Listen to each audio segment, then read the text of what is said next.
أعوذ بالله من الشيطان الرجيم. بسم الله الرحمن الرحيم. الحمد لله. اللهم صل وسلم وبارك على سيدنا محمد وعلى آله وصحبه أجمعين وبعد. Assalamu alaikum wapendwa wana mizani popote mlipo. Taarifa tulizonazo hii leo, kwanza ni taarifa kutoka kule Burkina Faso ambapo jeshi la nchi hiyo limezuia jaribio la kumpindua kiongozi wa nchi hiyo Ibrahim Traore. Na kadhalika tunayo taarifa kutoka kule Palestina ambapo Rais Mahmoud Abbas wa mamlaka ya Palestina amewataka Hamas kuachia mateka wa Israel bila kutoa maelezo na bila kutoa watakachofaidika Hamas katika kufanya hivyo, lakini huku akiwaita Hamas kuwa ni mbwa. Hali kadhalika tutakuwa na taarifa ya Ansarullah wa Yemen. Jeshi la Yemen limeshambulia Israel kwa makombora, wakati waziri mkuu wa Israel akitoa matamshi ya ghadhabu kuwa yoyote yule atakayeishambulia Israel watampa mjibizo usiokuwa wa kawaida. Kwanza tuanze na taarifa tulizopata kutoka huko Burkina Faso.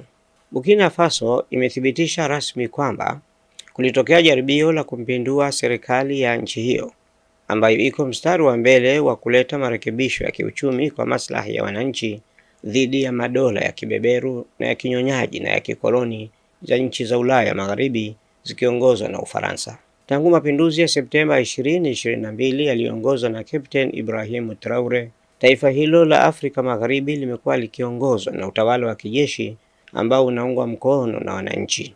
Captain Traore mara kadhaa ameituhumu Ivory Coast, yani Cote d'Ivoire, kwa kuwapa hifadhi wapinzani wake. Waziri wa usalama wa Burkina Faso, Mahamadou Sana, amesema katika taarifa ya televisheni kuwa vyombo vya usalama nchini humo vimenasa mawasiliano kati ya afisa wa jeshi la Burkina Faso aliyekuwa akivujisha taarifa za siri kuhusu jeshi la nchi hiyo. Ameongeza kuwa njama hiyo kuu ilifikia kilele chake kwa mpango wa kushambulia ikulu ya rais mnamo Aprili 16, njama ambayo ilikuwa inatekelezwa na kikundi cha wanajeshi waliovutiwa na maadui wa taifa. Waziri Sana amesema wapangaji wakuu wa njama hiyo wapo nje ya nchi na wanaendesha shughuli zao kutoka Ivory Coast, yani Cote d'Ivoire.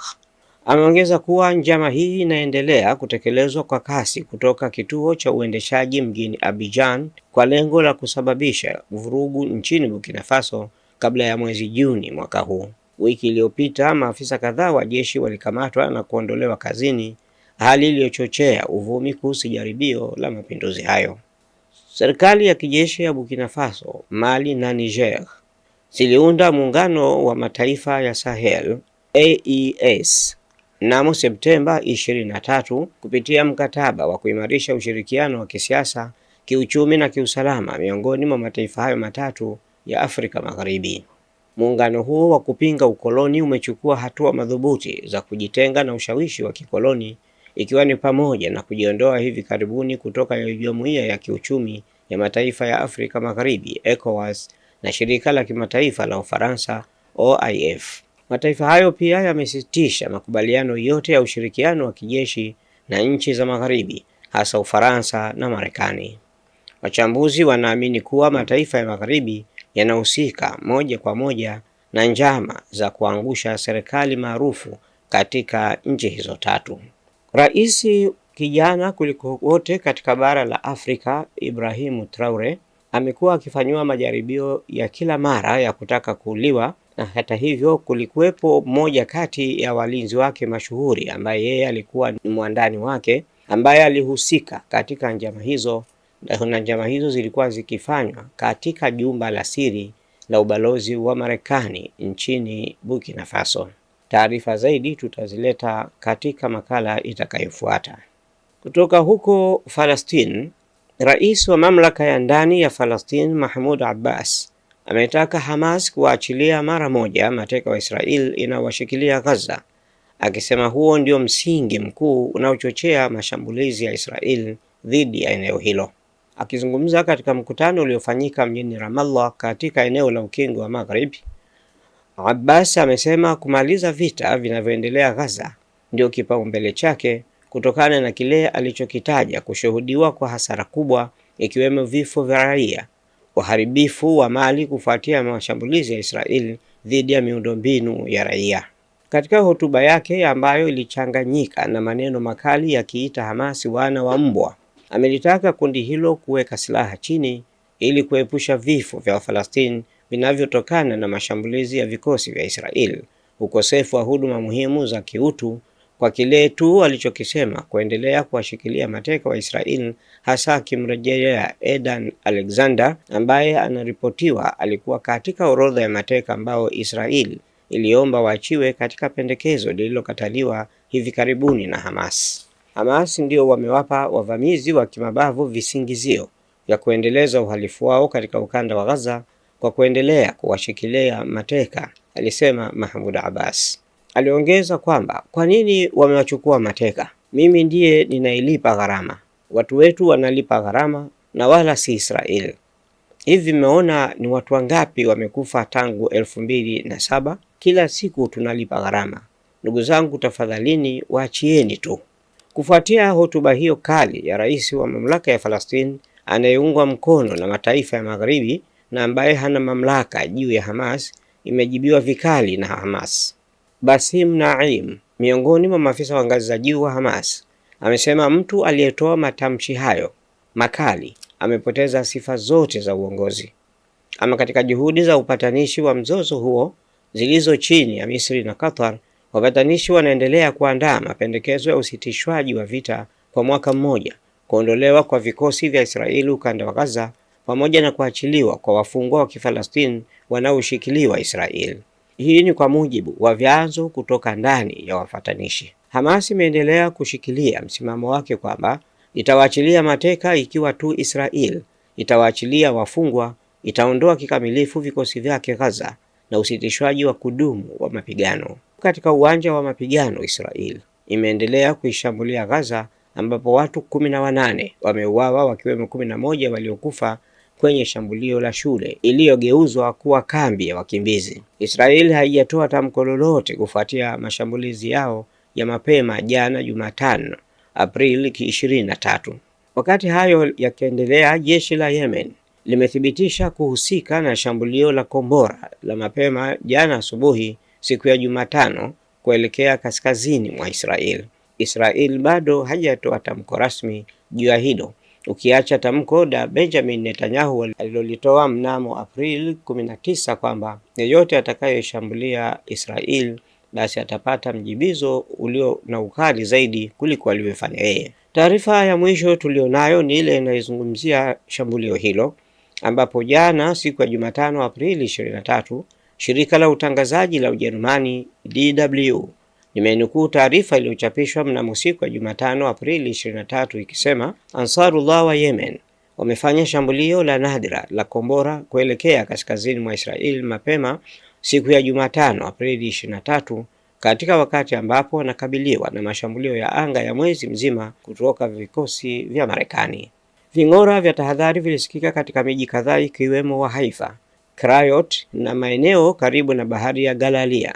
Jeshi la Israeli katika taarifa yake limesema vikosi vya anga vilizuia shambulio hilo kwa mafanikio makubwa. Wakazi katika maeneo hayo wanasema waliamshwa na milipuko mikubwa mapema asubuhi Jumatano Aprili 23. Hadi sasa wanamkawama wa Ansarullah wa Yemen wanaoungwa mkono na Iran hawajathibitisha kuhusika kwa shambulio hilo, ingawa mara kadhaa kuchelewesha kuthibitisha kuhusika kwao katika shambulio lolote. Waziri Mkuu wa Israel Benjamin Netanyahu amesema kutakuwa na majibizo makali yeyote atakayejaribu kushambulia ndani ya mipaka ya taifa la Israel. Wakati Ansarullah ikikosesha usingizi Israel, Waziri Mkuu wa Israel nduli Benjamin Netanyahu amefoka kwa kutisha akisema, nataka kusema mambo mawili kwa Wahuthi na wale wote wanaotutakia mabaya, alisema Waziri Mkuu Netanyahu. Aliongeza kuwa kama nilivyosema mwanzoni, shambulio lolote dhidi yetu halitapita bila kujibiwa. Tutakuwa na majibu makali, na ni majibu makali sana, iwe ni Lebanon, Gaza au popote pale, tuko tayari. Tangu kuzuka kwa vita vya Gaza mnamo Oktoba 23, Ansarullah wa Yemen wamefanya mamia ya mashambulizi ya anga kuelekea Israel kwa kile wanachokisema kila siku ni kuonyesha mshikamano kwa Wafalastini. Ansarullah ni kundi la Wahuthi ambalo limekuwa likijibizana kwa makombora na Israel, ambayo Israeli pia imeshambulia mara kwa mara ndani ya nchi hiyo, ikiwemo mji mkuu wa Yemen, Sanaa. Msemaji wa Wahuthi Brigedia Jenerali Yahya Sari amesema ameongeza mashambulio dhidi ya droni za Marekani usiku wa kuamkia Jumatano Aprili 23, na walidungua droni chapa MQ-9 Reaper katika jimbo la Hajja. Jeshi la Marekani limethibitisha juu ya taarifa hiyo bila kutoa maelezo zaidi. Kwa mujibu wa wachambuzi wa kampeni mpya ya Marekani dhidi ya Wahuthi inayoendelewa chini ya Rais Donald Trump, inaonekana kuwa kubwa zaidi ikilinganishwa na mashambulizi yaliyofanywa wakati wa mtangulizi wake, rais wa zamani Joe Biden. Operesheni hii mpya ya kijeshi ilianza baada ya Wahuthi kutishia kushambulia tena meli za Israel kutokana na Israel kuzuia misaada kuingia eneo la Gaza lililoharibiwa vibaya na kutokana na vita kati ya kundi la Hamas na Israel. Wakati hayo yakiendelea, mapema siku ya Jumatano Aprili 23, Umoja wa Mataifa umeonya kuwa Gaza inakabiliwa na janga baya zaidi la kibinadamu tangu kuzuka kwa vita mwaka 1.5 uliopita. Umoja huo umesema mashambulizi mabaya ya Israel, kuzuiliwa kwa misaada kwa zaidi ya siku 50 na mashambulizi dhidi ya wafanyakazi wa mashirika ya misaada yamevunja kabisa huduma za kiutu, ikiwemo maji safi na chakula. Takriban watu nusu milioni wameyakimbia tena makazi yao kufuatia mzozo huo. Hizo ndio taarifa zilizo muhimu zaidi, hasa kuhusu Falastini, kutokana na tamko lililotolewa na Mahmoud Abbas kwamba Wafalastini kwa maana ya Hamas ni wana wa mbwa, kwa sababu wamewazuia mateka wa Israeli na hawataki kuwatoa, huku nao wakishinikiza masharti ambayo wanataka Israeli nayo yatimize ndipo waweze kuachia mateka hao. Kauli ya Rais Abbas inaonyesha namna gani anavyowatumikia Mazayuni. Rais Mahmoud Abbas wa PLO ni kiongozi ambaye amekuwa akiendesha shughuli zake kama rais wa mamlaka ya ndani ya Falastini, mamlaka ambayo haina mamlaka inayotajwa kuwa nayo, haina njia yoyote ya kuingiza pato la serikali, inagawiwa ruzuku ya kuendesha hiyo inayoitwa serikali kutoka Israel, kodi zote zinakusanywa na mamlaka ya Israel, na yeye anapewa ruzuku yake na anaomba kwa Israel. Kwa hivyo ni lazima aimbe wimbo ule ule ambao Israel wanasema.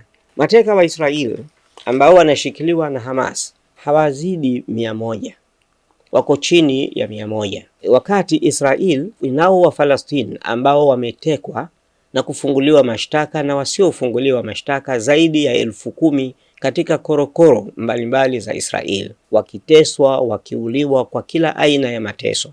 Mahmoud Abbas hajatamka neno lolote kuhusiana na mateka wa Falastini, isipokuwa yeye anaungana na Mayahudi wenziwe kuwahurumia mateka wachache waliokamatwa na wanaotunzwa vizuri sana. Hawana njaa wala hawana mateso ya namna yoyote wanayopewa na Hamas, wakiwadai watu wao walioshikiliwa Israeli bila sababu, lakini kwa sababu yeye ni kibaraka wa watu wa Magharibi, anatumikia serikali ya Israel, hazungumzi kuhusu Falastini, anazungumzia mateka wanaozuiliwa na Hamas. Hamas ikidai kwanza Israel irejeshe ardhi yake, iwarejeshe watu wake na wakalia, iondoke katika ardhi za Falastini. Yote hayo hakuna alilolizungumza Mahmoud Abbas. Kwa hiyo wale ambao wamekuwa wakitamka mara kwa mara katika channel yetu kwamba kuna Waarabu ambao wanasaidia kuwasaidia wa Falastini, ni vizuri wakatambua wanachosema kabla bado hujasema. Nataka niwafahamishe kwamba hakuna msaada wowote ambao unawafikia wa Falastini katika mapambano ya vita ghairi ya msaada ambao unatoka kwa Iran. Kuna watu wanaopeleka vyakula, hata wa Marekani wanapeleka vyakula. Nchi za Ulaya, Uingereza na sehemu yote wanapeleka chakula, na ambacho kimezuiliwa kwa matani katika mpaka wa pale Misri kuingia Gaza. Huu ni msaada mmoja wapo. Lakini msaada wanaotakiwa kupata Hamas na watu wa Gaza ni vita, kupata silaha ya vita. Ni nchi gani ambayo inawapa mafunzo, inatoa fedha, inawapa silaha kuwapa wa Falastini? Ni nani? Wahuthi walioko Yemen wanapewa msaada wa mafunzo, wanapewa fedha taslimu, wanapewa silaha na Iran. Hizbullah wa Lubnan wanapewa mafunzo na kupewa fedha na silaha na Iran. Hakuna nchi yoyote ya Kiarabu ambayo inajihusisha na jambo hilo. Ni nchi zile ambazo zina Waislamu wa madhehebu ya Shia ambao wao wanapata msaada kutoka kwa Mashia, kwa sababu Iran ina serikali ya Kiislamu, serikali inayoongozwa kwa mujibu wa madhehebu ya Shia. Wal Mashia peke yao ndio wanaotoa huo msaada. Kwa hiyo tunaposema kwamba Waarabu wako nyuma wanatazama kinachowapata Waarabu wenzao, na ilhali kwanza kabla ya hapo ujue kwamba Wafalastini wanaotetewa na Mashia wote hawa Mafalastini wote ni Sunni wal Jamaa, sio Mashia. Wanaowasaidia ni Mashia, lakini wao wenyewe sio Mashia. Lakini Wasuni katika serikali zao ambazo ndio zilizobaki serikali zote za Kiislamu mbali na Iran, hizo serikali zote ni za Wasuni, hazina msaada kama serikali wa silaha wala kuwafunza Wafalastini wakagombea ardhi yao. Kwa hiyo anachosema Mahmoud Abbas ni mambo tu ya kipuuzi na ambayo hayana maana yoyote, na ni vizuri kwamba hatikuandikwa katika makala hii, lakini kwa taarifa tulizopata upande mwingine ni kwamba Mahmoud Abbas alikuwa na mkutano jana, mkutano ambao anamtangaza nani atashika mamlaka badala yake. Kwa hivyo yeye anajiandaa kwa ajili ya kuondoka katika nafasi hiyo, na haina faida yoyote kwa ajili ya Wafalastini, bali huyu ni kibaraka tu kwa ajili ya kuendeleza Uyahudi kutawala na kumega ardhi zaidi za Wafalastini. Wafalastini ambao wanapigania haki ya nchi yao, wanataka kurejeshewa taifa lao na ardhi zinazokaliwa kwa mabavu na kuikomboa Baitul Muqaddas, yani Al-Aqsa, Masjidul Aqsa, ni wengine, si kikundi cha hiyo inayoitwa mamlaka ya ndani ya Falastini na rais wao akiwa Mahmoud Abbas, na hatujui yeye pia atamweka kibaraka gani kuendeleza na mambo hayo. Lakini msiwe na matumaini yoyote kwamba Abbas au yoyote atakayekuja badala yake atasimama kwa ajili ya maslaha ya Wafalastini, atasimama kwa ajili ya Quds Sharif. La hasha, hawa ni vibaraka wanaopewa pesa na Israeli na wanafanya yote kwa ajili ya Israeli, ni watumwa wa Israeli. Kwa vyovyote vile tusisahau kwamba mzozo unaendelea na watu bado wanauliwa, na kila siku Israeli inawapiga, na haipigani na jeshi bali Israeli inakwenda kuua, wanapiga mabomu kuwapiga raia, hata pale palipowekwa kwamba hapa ni kambi ya wakimbizi wanakwenda kuwapiga, na wakati mwingine wanachukua mabomu ya kuchoma moto, wanawaua kwa kuwachoma moto kama vile mtu anavyochoma chips au anavyochoma samaki, ndivyo wanavyofanya. Tusisahau kuomba dua, kusoma sura Lahab na sura Al-Fil kwa ajili ya kuomba kwa Mwenyezi Mungu juu ya wale wote ambao wanapigania usiku na mchana kupanga mikakati ya kuweza kuwamaliza Wafalastini na kuwanyang'anya nchi yao. Lakini vile vile tusisahau kumwombea dua Ibrahim Traore ambaye ni kijana mdogo sana ambaye ameonyesha ukakamavu hali ya juu na kuitaka Afrika iamke na kujitoa ndani ya makucha ya wakoloni. Burkina Faso ni nchi ambayo ina mali, ikimiliki dhahabu na ardhi nzuri ya kilimo ambayo sasa yeye amekuwa akiendeleza. Hata Saudi Arabia alijaribu kuingia kutaka kuwasaidia Burkina Faso, alimwambia Ibrahim Traore, captain huyu, kwamba tutakusaidia kujenga misikiti 200. Ibrahim Traore amewaambia Saudia kwamba misikiti 200 yeye hahitaji, watu wake wanahitaji kazi, wanahitaji elimu. Kama wanataka msaada watoe misaada wa kujenga viwanda, kuwajengea mashule watu wapate elimu na hospitali ili watu wapate huduma za kiafya.